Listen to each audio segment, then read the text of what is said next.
नमस्कार मंडळी. खूप लोकांच्या रिक्वेस्ट होत्या की आम्हाला मुंबईतील चाळ बघायची आहे आणि अजून एक चाळ तुम्हाला आज मी दाखवणार आहे. तर ही आहे अगदी सँडेश्वर स्टेशनच्या बाजूलाच आणि गेटमधून एंटर केल्याच्या नंतर आपण जाणार आहोत वरती. तर वर गेल्याच्या नंतर अगदी सेकंड फ्लोअरलाच आहे आमचं घर.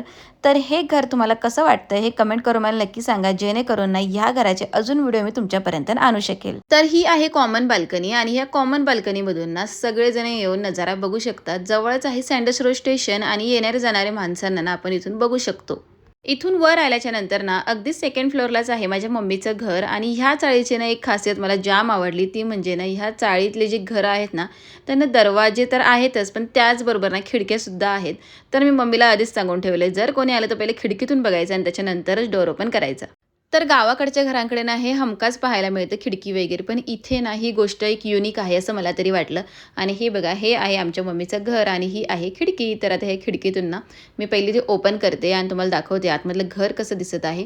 आणि माझी बहीण आहे आतमध्ये आणि मम्मीसुद्धा आहे. तर इथे बेल आहे, तर बेल तुम्हाला दाबायची आहे आणि त्याच्यानंतर ना बेल दाबल्याच्या नंतर हा डोर ओपन होणार आहे आणि त्यानंतर ना आपण जाणार आहोत आतमध्ये. तर खिडकीच्या आतमधून सुद्धा बघा किती छान असं सगळा नजारा दिसत आहे. तर असं लांब लचक हे घर आहे, तर मलाही तर खूप जास्त आवडले. आणि इथून एंटर केल्याच्या नंतर ना तर रोज सकाळी आमची मम्मी जी आहे ती छानपैकी दिवा लावते, रांगोळी काढते.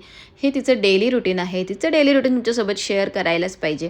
आणि त्यानंतर ते नेक्स्ट व्लॉगमध्ये मी शेअर केलं. आता बघा, इथे आतमध्ये आल्याच्यानंतर छानपैकी ही खिडकी आहे. खिडकीतून तुम्ही बघू शकता कोण येते जाते. आणि त्यानंतर हवेसाठी सुद्धा ही एकदम उत्तम आहे.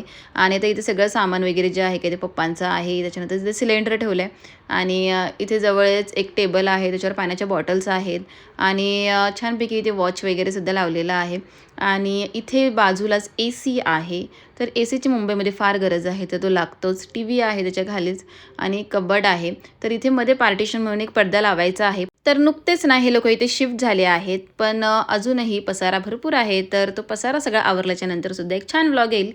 तोपर्यंत तुम्ही हे छान जे घर आहे ते एन्जॉय करा, पसारा इग्नोर करा. आणि बघा, आता हे सगळं छानपैकी देवारा वगैरे सेट केलेला आहे. इथे 2 माळे आहेत. तर जो पलीकडचा माळा जो आहे ना तिथे छानपैकी वरती टाकी आहे, मस्तपैकी खूप मोठी आहे.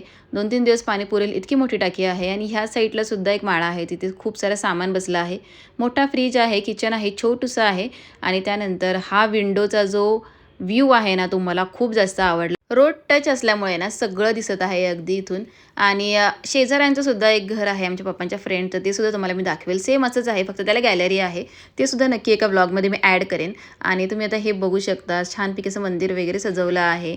आणि खूप छान असं हे घर आहे. मला तरी ही चाळ आणि हे चाळीतलं जीवन खरंच आवडतं. मुंबईतल्या लोकांची ना एक खासियत आहे, तर ती इथे आवर्जून सांगावीशी वाटते. ती म्हणजे ना मुंबईतले लोकं खरंच एकदम प्रेमळ आहेत.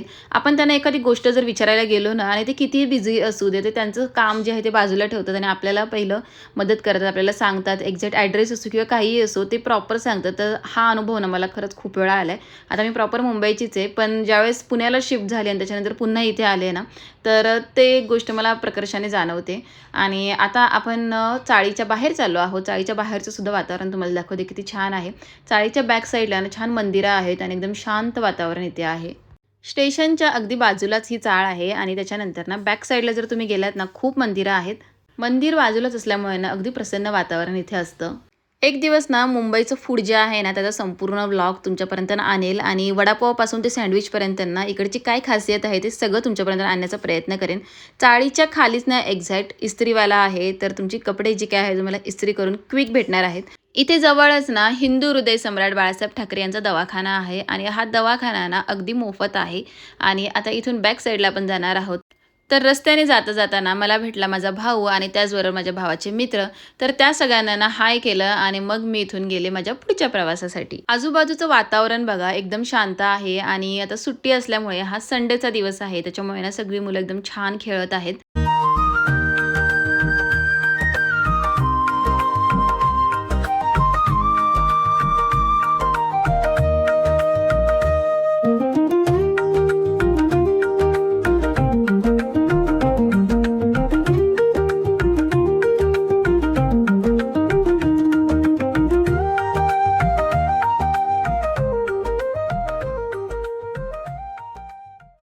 दत्तगुरूंचं आणि त्याचबरोबर विठ्ठल रुक्मिणी, श्री स्वामी समर्थ आणि जरीमरी माता मंदिर, तर अशी बरीच मंदिरं ना इथे लाईनीमध्ये आहे.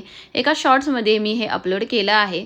तर हा होता माझा चाळीचा व्हिडिओ. तुम्हाला कसा वाटला आणि अजून चाळीच्या व्हिडिओमध्ये काय बघायला आवडेल हे सगळं मला कमेंट करून नक्की सांगा.